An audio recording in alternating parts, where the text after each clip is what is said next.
Hello everyone, it's September 4th, 2024, and in this tech vlog we're going to be in my garage talking about things.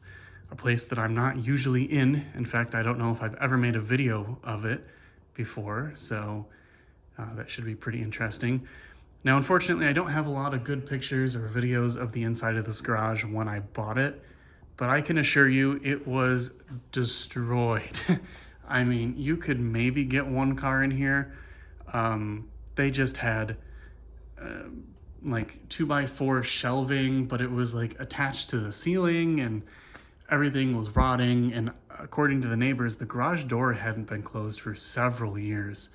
So getting it to the point it is now is a complete transformation. And it's actually what motivated me today to get this video, because I just put up all the lighting and I completely rewired the entire garage. So it should be good for many years to come. So let's, we'll briefly talk about the cars before I forget. So this is my 04 Land Rover Discovery, the Discovery 2, and overall pretty good shape. Some cosmetic issues, some pieces of trim that are broken inside, like this, for example, the horn buttons. This is a common issue, that the buttons didn't break. It's the little feet that go in there on each corner, and over time the heat and cold, it causes the plastic to shrink, and then one day it just popped out, and then the other one popped out. So I need to probably 3D print replacements for that. I'd open it, but it's locked. But yeah, overall it's in pretty good shape. Got a couple things to do, clean up mechanically. Need a couple things to I need to go through and do a couple of those things. And I just bought tires for it, as you can see right there, because these tires are garbage. And in fact, the front right one last week started to leak. I plugged the leak and it started to leak in another place, and I'm not surprised. I mean, they're 8-year-old tires. They're really like dry rotted, and they've got a ton of miles on them. So yeah, not really surprised by that. But yeah, I love this car, by the way. I mean, I should do a video on it at some point, but I absolutely love it. I'd buy another one if I could find one in good shape. This one's in pretty average to better condition than most. If I could find one that was immaculate, I'd buy it. I don't care what it costs. I love driving this car. It's my favorite. And before I forget, out there is the Jaguar XJS, my XJS Cabriolet. Currently working on selling it. And there's the 2017 Camry. Currently trying to sell it because I'm just tired of it. I want something else. It started out as kind of a COVID project. Then I ended up not being unemployed and didn't really have a garage to work on it to the extent I wanted to. So it didn't really get that much love. And I put quite a bit of work into it recently, but there's just more and more things wrong with it. I mean, as you would expect. And it's not necessarily because it's an old Jag. It's just a 40-year-old vehicle. And that's just what happens. So yeah, been trying to sell it. It's kind of hard to find a buyer though, because I can't just give it away for really cheap. I do need to make some of my money back, but I'm not really trying to be like, oh, I know what I have and try to get a ton of money for it. No, it's not like that. It's just, it's not immaculate, so I can't get like immaculate prices, and people don't want to buy it because it's not completely serviced. People also don't want to buy it because it's not a pile of crap, and they can't just rip the engine out and put a V8 in and LS swap it and then have it be good. And so it's kind of a tough sell there. But anyway, that's kind of the state of the fleet. And the Camry, nothing to mention on that. I did put new tires on that recently too.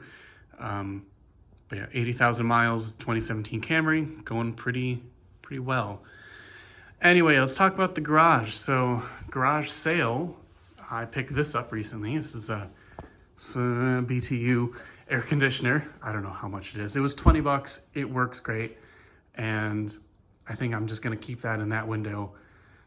Unfortunately, I bought it right at the end of August, which is when the weather is getting cooler. So I think I've used this one time, but it does work. It works really well.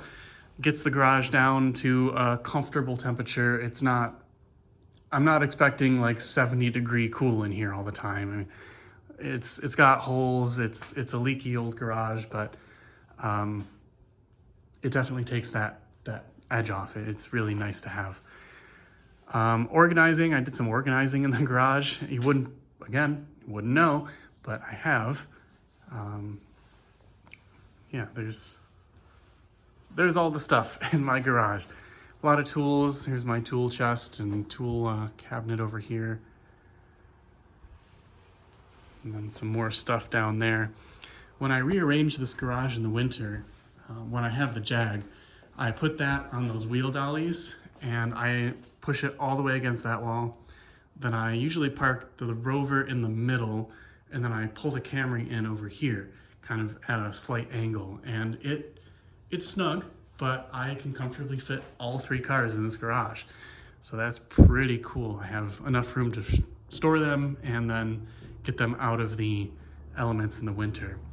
Now this is the first year that I have had a roof that's not going to leak. That doesn't mean I did the roof properly. It's currently got 2 tarps on it, but it has kept this roof completely dry all summer. And I'm so happy about that. For some context, the previous owners put shingles on this roof. And I don't know if you can tell, but this is almost a flat roof. This is a 1 in 12 slope.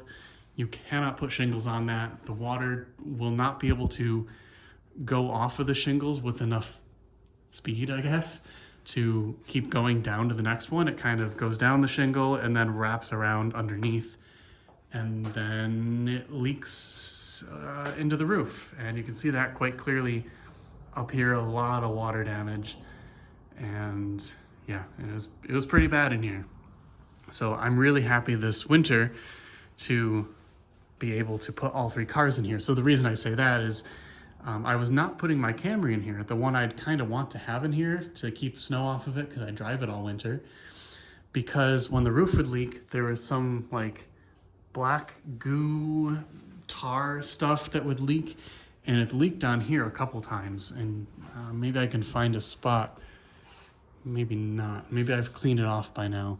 Wow, that looks really awful in the camera. Yeah, there's a couple spots that are kind of like not burned away or stained. I guess it's stained. And I was not parking the Camry in here because of that. But now that we got the roof done, or done enough, I can put it in here.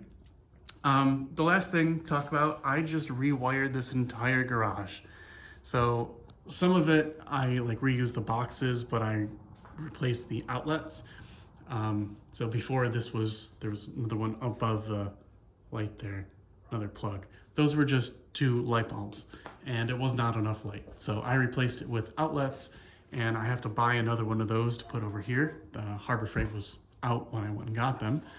And then I've got the same setup back here.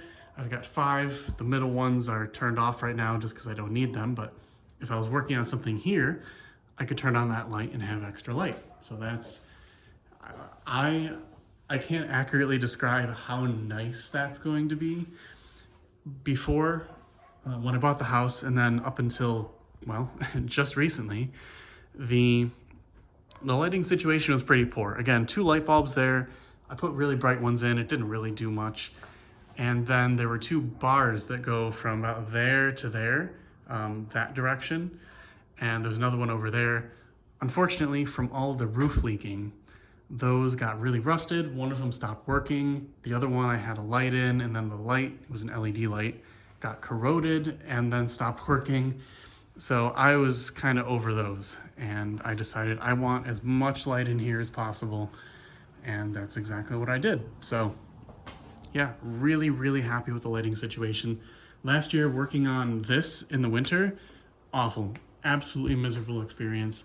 Not only was the roof leaking, so it was, slightly wet in here, and then it would like leak on my back while I was working. There just wasn't enough light. There was 1 bar right above me, and then I had a portable light that I'd hang on the hood. It sucked. It was really, really awful. So This place is gonna look very, very bright pretty soon. And I think I might actually buy, if they have them, 2 more. So 3 total bars, 1 to go there, and then 1 there, and 1 there. And really get this place able to be lit up in any way that I want. I don't want to have any angle where I'm frustrated that I can't see. I just want it to work, please. And then I guess last thing I did with the wiring today, actually I did a couple more things. Put in this outlet. There was no outlet for the garage door opener because there was no garage door opener when I moved in. I just had an extension cord run along that beam, and then I went back to that outlet. That outlet was really putting in some work. That was the garage door, the Christmas lights, and whatever else I ran that was, you know, happening up here or outside, and then all the lights on the back. It was doing a lot. Now you can see it's free because I don't need to use it for everything anymore. Last thing I did was a lot of work over here, actually. This has gotten cleaned up quite a bit. So, okay, when I said I was done, I'm 95% done. There's 2 lights outside. So there's like 2 feet of overhang after this wall. And then there's 2 lights. There's one right there, and then there's one right there. Those are wired up. I have to kind of crawl up in there and actually wire them. So that's why there's some dead wires hanging there. But after that, I'll be done. And yeah, this is nice. I like seeing this. Again, all the wiring was like this. It was this really old, focus, this really old like cloth wrapped wiring, I think. And the stuff that was in the ceiling where it got wet and then it probably got hot and got cold and hot and cold and then wet again was super brittle. And even this stuff is a little bit brittle. So all that is gone except for these, which are just dead now. And yeah, all brand new, nice shiny wiring. So I've done all that. I added this outlet. There was no outlet up here before, and that just irked me. If I wanted to do something up here, I have to run an extension cord from all the way back there, all the way up here, and then I have to put away the extension cord. At one point I had just an extension cord wrapped around over the ceiling. I didn't like that, so I got rid of that. So yeah, now it's got a dedicated outlet. This one, just because of how it worked, is on its own fuse. Unfortunately, yes, this is still fuses. I probably should have replaced it with breakers while I was doing everything, but it is what it is now. This is fine. Internally, it looks immaculate. It looks fine. And I do have to replace this one. I only bought 2. I should have bought 4. So I just need to replace this fuse with something newer, because I think that is original to the house in the 1950s. 1955 is when this was all built. So got to replace that. But yeah, added the outlet, added this outlet. This is on a switch here. This box, well, the box wasn't here. There was a box here, and I thought, you know what, that's kind of a good idea. This just controls the outside lights. And I figured, I don't know, why not have a switched outlet here just in case I want it. And yeah, adding this is gonna be nice. So I also have a surveillance camera. You can see the Cat 5 cable, Cat 5e or something. It's in that corner pointing out over the garage. And then because there's no network out here, I have this little Wi-Fi repeater and the PoE for the camera. It's kind of a mess. I want to do something else with that, but it's fine. So that's what that is, taking up that outlet. Yeah, that is the garage. I don't know what else to say about it. I've done so much to it over the past 2 years. I mean, this was awful. This was an awful place to be. And now I can breathe in here. It's not moldy. There's no mouse crap. It's just so nice compared to how it was. And I'm really excited this winter to be able to work on this a little bit more, and potentially even the Jag, because it's going to be dry in here and I've got lots of power and lots of lights, and I'm not scared to run a portable little space heater in here anymore because of the wiring. So I'll probably have a little space heater going, and yeah, it will be very, very nice indeed. So that is tour of the garage and a little chat about the cars. Let me know if you want to see more, talk about anything, whatever. So thank you all very much for watching, and we'll see you in the next video.